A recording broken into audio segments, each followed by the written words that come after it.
ng bayan, maasahan anumang panahon. Magandang oras po sa ating lahat. Narito ang update sa lagay ng ating panahon ngayon at sa binabantayan nating si Bagyong si Christine. Lumakas pa ng bahagya si Bagyong Christine habang ito ay nasa Philippine Sea, silangan ng Bicol Region. Huling namataan ang sentro ni Bagyong Christine sa layong 390 kilometers silangan ng Daet, Camarines Norte. Isa na itong tropical storm category. Taglay nito ngayon ang lakas ng hangin na umaabot sa 75 kilometers per hour malapit sa gitna at pagbugso ng hangin na umaabot sa 90 kilometers per hour. Sa ngayon, kumikilos ito ng west-northwest sa bilis na 15 kilometers per hour.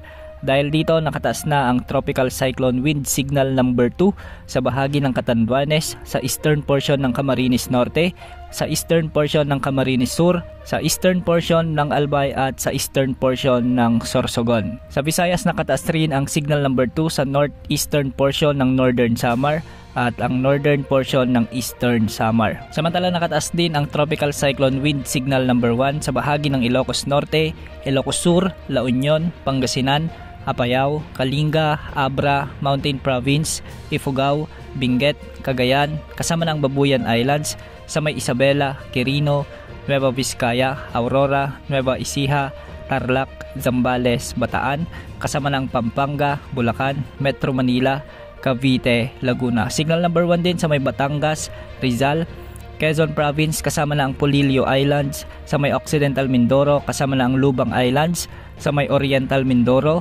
Masbate, kasama ang Ticao at Burias Islands, Marinduque, Romblon at ang nalalabing bahagi ng Camarines Norte. Signal number 1 din sa may nalalabing bahagi ng Camarines Sur, ang nalalabing bahagi ng Albay at nalalabing bahagi ng Sorsogon.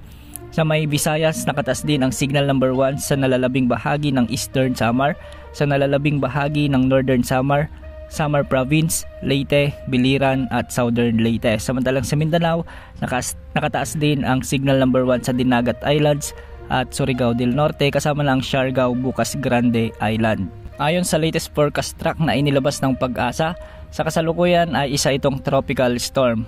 Posibleng lumakas ito ng severe tropical storm bago maglandfall sa bahagi ng Isabela, Aurora o di kaya naman ay bababa ang track nito sa bahagi ng Quezon Province. Sa mga lalawigang ito, mag-antabay sa mga susunod na updates dahil marami pang pagbabago sa track ni Bagyong Christine. Posibleng bumaba o umakyat ang track nito.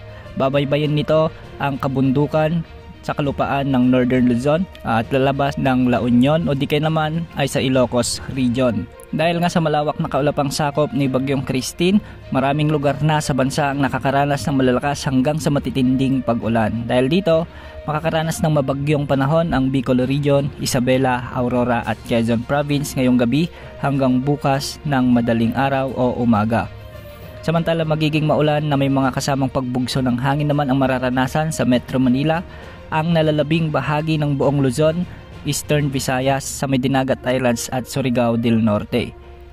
Magiging maulap hanggang sa maulap naman ang mga kalangitan na may mga kalat-kalat na pagulan at may kasamang thunderstorms ang inaasahan sa may Zamboanga Peninsula, Northern Mindanao, Bangsamoro Region, Sorsogon at ang nalalabing bahagi ng Visayas. Dulot naman ito ng trough ni Bagyong Christine.